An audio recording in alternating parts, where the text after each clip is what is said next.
आज के कालांश में पुनः एक बार आप लोगों का स्वागत है। और पिछले 5-6 दिनों से, एक हफ्ते से हम लोग चर्चा कर रहे हैं पद्य खंड के पाठ 2 राम लक्ष्मण परशुराम संवाद की। आज उस पाठ से कुछ प्रश्नों को लेकर के हम आपके सामने आए हैं।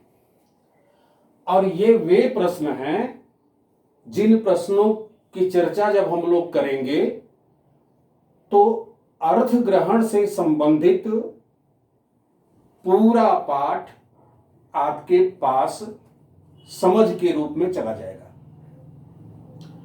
और एक तरीका भी आपको मिलेगा कि उस पाठ से और उसमें उल्लिखित जो पंक्तियां हैं उनसे किस प्रकार के प्रश्न बनाए जा सकते हैं। और हमेशा, चाहे वो गद्य खंड होगा चाहे पद्य खंड होगा, प्रश्न पत्र में जो प्रश्न किए जाएंगे वे उसी अंतर से निकाले जाएंगे। तो आइए एक एक प्रश्न की चर्चा आज हम लोग करते हैं। उस पाठ से एक प्रश्न है आपके सामने कि काव्यांश के आधार पर परशुराम की चारित्रिक विशेषताएं लिखिए। ये कई बार जो जितने भी प्रश्न आपके सामने हैं, ये प्रश्न पिछले कुछ वर्षों से कई बार सीबीएसई की बोर्ड की परीक्षाओं में आ चुके हैं। तो उसी दृष्टिकोण से इनका उत्तर हम लोगों को लेना है। अगर ये प्रश्न आए कि काव्यांश के आधार पर परशुराम की चारित्रिक विशेषताएं लिखिए, तो लिखना है, पहली उनकी विशेषता क्या थी? वह यह कि वह भगवान शंकर के महान उपासक थे और भगवान शंकर का अपमान नहीं सह सकते थे। दूसरी उनकी विशेषता यह थी कि वे क्षत्रियों के विद्रोही थे। तीसरी उनकी विशेषता यह थी कि बार बार आप देख रहे हैं पाठक में, बालक समझकर मैं तुम्हारा वध नहीं करता हूं, कई बार उन्होंने कहा। इससे यह पता चलता है कि वो कहीं न कहीं मर्यादा का पालन भी कर रहे हैं। चौथी उनकी विशेषता यह होगी कि वो कई बार क्षत्रियों से जीती हुई भूमि को ब्राह्मणों को दान दे दिए।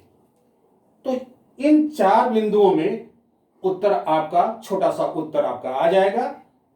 टू द पॉइंट, जिसको कहते हैं टू द पॉइंट। वहीं पर आना, प्रश्न का उत्तर देते समय बहुत भागना नहीं है, बहुत ज्यादा उसके विषय में लिखना नहीं है। प्रश्न समझिए और प्रश्न को जितना 1.5 से 2 पंक्ति के बीच में उसका उत्तर आ जाए, यह आपको प्रयास करना है। दूसरा प्रश्न पूछा जा रहा है कि परशुराम ने सेवक और शत्रु के बारे में क्या कहा है। तो उन्होंने कहा कि सेवक वह होता है जो सेवा करने का काम करता है, अर्थात अपने काम से अपने स्वामी को प्रसन्न करता है। लेकिन वह शत्रुओं का जब व्यवहार करने लग जाएगा तो उस कारण उससे लड़ाई ही करनी पड़ेगी। उत्तर समाप्त हो गया। फिर तीसरा प्रश्न आपके सामने है कि परशुराम लक्ष्मण से अपने फरसे की ओर देखने की बात क्यों कर रहे हैं। बार बार अपने फरसे को दिखा रहे हैं और लक्ष्मण से कह रहे हैं तुम भी देखो मेरे इस फरसे को, क्यों कर रहे हैं? तो इसका छोटा सा उत्तर आएगा कि परशुराम अपने फरसे की कठोरता बताना चाहते हैं लक्ष्मण को, ताकि लक्ष्मण डर कर उनका अपमान न करे। उत्तर समाप्त हो जाता है। फिर है चौथा प्रश्न है कि रघुकुल की परंपरा की क्या विशेषता बताई गई है। तो आप देखिएगा उस पद्यखंड में लक्ष्मण ने कहा कि रघुकुल की मर्यादा यह है कि देवता के ऊपर, ब्राह्मण के ऊपर, भगवान के भक्तों के ऊपर और गाय के ऊपर हमारे कुल खानदान में लोग अपनी वीरता नहीं दिखाते हैं, क्योंकि इनका वध करने से पाप लगता है और हारने से अपयश मिलता है। खत्म हुआ उत्तर। 5वां प्रश्न है कि परशुराम की गर्भोक्ति का लक्ष्मण ने किस प्रकार उपहास किया। अपने विषय में वो जो बखान करते जा रहे हैं और बार बार लक्ष्मण को फरसा दिखा रहे हैं, वहां से यह प्रश्न है।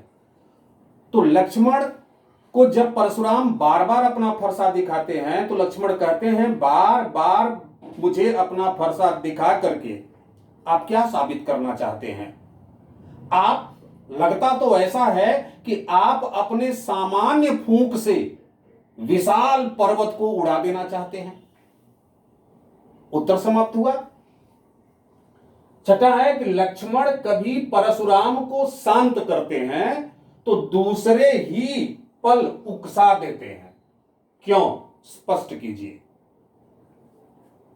जब लक्ष्मण कहते हैं कि आप वीर व्रती है, वीर व्रत का धारण करने वाले हैं, आप धैर्यवान हैं, आप क्षोभ रहित हैं, एक तरफ तो ऐसा कह करके वो परशुराम के क्रोध को शांत करते हैं, लेकिन अगले ही पल यह भी बोल देते हैं कि सूरवीर जो होते हैं वह युद्ध भूमि में अपने कौशल का प्रदर्शन करते हैं, अपना वर्णन, अपना वखान तो कायर पुरुष करते हैं। इस प्रकार का कथन कह करके क्या करते हैं? लक्ष्मण उनके क्रोध को भड़का देते हैं। इसी प्रकार के प्रश्न बन करके परीक्षाओं में पूछे जाते हैं और आपका भी ये काम है कि जब उसे आप पढ़ें तो अधिक से अधिक उसका प्रश्न बनाने की कोशिश करें। जितना अधिक आप प्रश्न बना पाइएगा उतना जल्दी वो पाठ का पूरा भाव, पूरा विचार आपके पास पहुंच जाएगा। और इस तरह और भी बहुत सारे प्रश्न बनेंगे, जैसे परशुराम ने सभा से किस कार्य का दोष उन्हें न देने के लिए कहा? तो जब परशुराम ने यह कहा कि ये बच्चा बहुत कटुवादी है, बहुत कड़ा वचन बोलने वाला है, अगर मैं इसकी हत्या कर दूं तो इसका दोष आप लोग मुझको मत दीजिएगा। उत्तर समाप्त होता है। इसी प्रकार से माता पिता ही उरिन भय नीके पंक्ति का आशय क्या होगा, ऐसा भी प्रश्न किया जा सकता है। तो जिस प्रकार से माता और पिता के ऋण से उरीण हुए हैं, उस पर उन्होंने, लक्ष्मण ने एक व्यंग किया है कि किस प्रकार से वो माता के ऋण से उरीण हो गए और पिता के ऋण से उरीण हो गए। एक और प्रश्न कभी कभी किया जाता है और आपके ज्ञान को जांचने और परखने के लिए इसी प्रश्न के साथ आज का कालांश हम समाप्त करेंगे कि यहां किस गुरु ऋण की बात हो रही है, उसे चुकाने के लिए लक्ष्मण ने परशुराम को क्या उपाय सुझाया। देखिए, असल मामला यह है, इसका उत्तर देते समय इसका असल मामला यह है कि परशुराम भगवान शंकर के परम भक्त थे। एक बार परशुराम ने कहा कि आप हमसे गुरु दक्षिणा लीजिए, तो भगवान शंकर ने कहा कि तब एक काम करिए, जाइए शेष नाग का सिर काट के ले आइए। तो असल में लक्ष्मण क्या है? वही शेषावतार हैं, और इसीलिए बार बार कह रहे हैं कि वह ऋण आपने मेरे माथे पर रख छोड़ा है। तो इस तरह की चर्चा व्याख्या के क्रम में आपके सामने गई है। तो इस प्रकार के भी प्रश्न कभी कभी किए जाते हैं। हालांकि ये जो प्रश्न है, इतना कठिन प्रश्न कम से कम परीक्षा में नहीं किए जाते हैं, लेकिन फिर भी आपको गृह कार्य के रूप में सिर्फ इतना मैं कहना चाहूंगा कि जो भी कुछ आप पढ़े हैं उसमें से अधिक प्रश्न बनाएं। अभ्यास के प्रश्न हैं उनको आप बना लें, और बना करके जहां कहीं दिक्कत होगी वहां हम आपका समाधान करेंगे। धन्यवाद।